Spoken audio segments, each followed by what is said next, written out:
So now that we're familiar with Darwin and his theory of natural selection, let's start to talk about the other components of evolution. So now we'll do an overview of some of the many different parts of evolution, and then we're going to talk about two really important parts, microevolution and adaptation. So again, evolution is a really big theory. There are lots of different parts on it, and we're going to be talking about this for a while. Evolution is a description of how populations change over time. It's a way for us to understand how life has changed over millions and millions of years. The most frequent definition you will encounter is a change in allele frequency over generations. We'll go over more of this when we get to population genetics, but this is a good definition to have memorized because if you ever need to define evolution in a single sentence, this is a good place to start. Of course, it's also helpful to understand all of the different parts that go into evolution. So some of the different parts you can talk about are adaptation, extinction, gene flow, natural selection, the environment, descent with modification, mutation, selection pressures, speciation, sexual selection, common descent, and genetic drift. You can see some of these are bolded here. These are the ones that are most closely relate to Darwin and are really the core of the theory. Talking about adaptation, and of course the three theories directly from Darwin, natural selection, descent with modification, and common descent. But in this lecture, we're going to focus on two specific parts, microevolution and adaptation. So for microevolution, we're going to go back to the Galapagos for an example. In the 1970s, Peter and Rosemary Grant decided they wanted to go back to the Galapagos and see what Darwin saw. Specifically, they went to the island of Daphne Major and they were looking at medium ground finches, these cute little guys here. In the best of all worlds, we should actually be looking at multiple pictures to look at the range of variation in medium ground finches, but right now I just wanted to give you guys an idea of what these guys looked like. So these guys did a really cool thing. They just went back every single summer. And one thing they did, they took a lot of different measurements, but one they were specifically interested in is beak depth. You can also think of it as beak height. How big or how thick is that beak of theirs? And one year, they noticed that there had been a drought. And after that drought, they saw a really big change.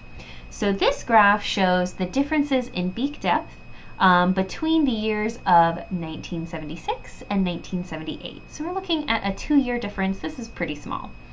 The first thing you can notice between the blue and the red bell curves here is the red one is a lot smaller. Let's think back to calculus, area under the curve. It shouldn't be that hard to determine that the blue population, the earlier population, is much, much larger. So the first thing we can see is that due to this drought, a lot of them died. But now let's look at the average value, this mean value for beak depth. In 1976, we have a value of about 9.5. In 1978, it is now over 10 inches here. These are probably millimeters. So that's a pretty distinctive shift. This is an example of microevolution. This is a marked change in the average value of a trait from one time to another. It's not that big, but it is decided and we can observe it.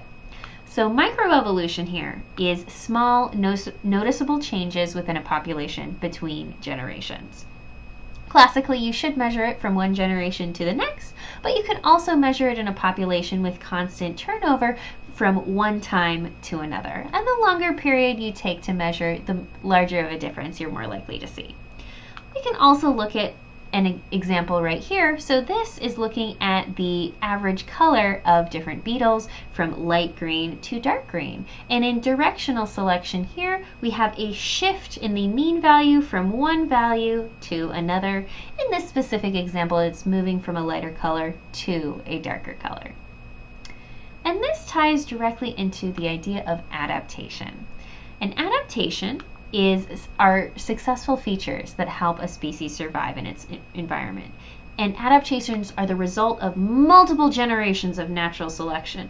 And that's how we get so many different types of beaks that look so different from each other, because adaptation is causing each of these to be a little bit different. What's curious about adaptation is it can actually be multiple things. So here's a nice quick quote from Lewontin. Adaptation is the process of evolutionary change by which the organism provides a better solution to the problem, and the end state is being adapted.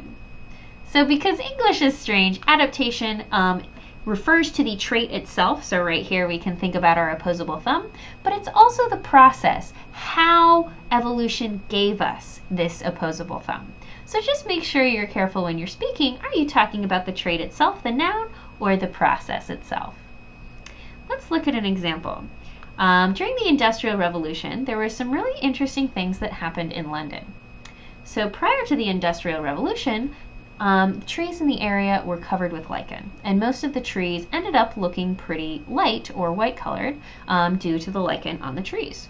Here we're looking at peppered moths, and there are two different forms. There's a light morph and a dark morph. This is controlled by one locus, so it's actually pretty easy to get light or dark, but really hard to get anything in between in these species. On our light tree here, you have to look at the circle to even see the light-colored moth. It has really good camouflage there. But the dark moth shows up really easily. During the Industrial Revolution, air pollution was so bad that it killed off all the lichen, and the trees began to be dark, partially because the lichen was killed off, but also because the pollution was literally coating the trees and making them dark. So now the dark-colored moth has really good camouflage, and the light-colored moth stands out.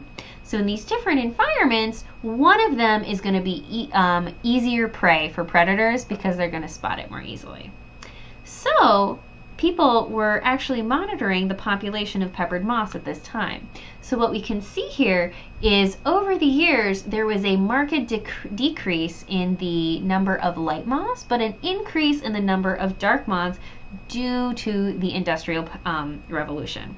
London has since cleaned up its air a little bit, and it is reversed in the other direction. So now the population of peppered moths has, kind of gone back to having more light morphs than dark morphs. But this was a really interesting example of being able to see a population shift due to a change in the environment. We'll, of course, be talking about evolution for really the rest of this class, but let's think about those 4 observations we talked about in the beginning. Living species are well suited to their environments, and that ties directly into the theories of natural selection and descent with modification. Life has deep similarities. That relates to the idea of common descent, but also speciation. The fact that we have lots of living things, that is speciation. And different animals are alive at different places at different times. That is both speciation and extinction, because some animals are dying out and we no longer see them today, and speciation is the creation of new forms. If you want to learn more, there are several really good popular science books that will help you. My personal favorites are Your Inner Fish by Neil Shubin. He is one of the discoverers of the Tiktaalik fossil, a ancestral tetrapod, and he does a really nice journey of how you find fossils. There's a science behind that, and a really cool look at why our anatomy is the way we are because our ancestors looked a certain way. Jerry Coyne's Why Evolution is True is a fantastic and very targeted look at what is the evidence for evolution and how to understand it. And if you want to look a little bit more specifically at humans and how different human societies have developed differently, read Guns, Germs, and Steel by Jared Diamond. So, can you explain what is microevolution and what is adaptation?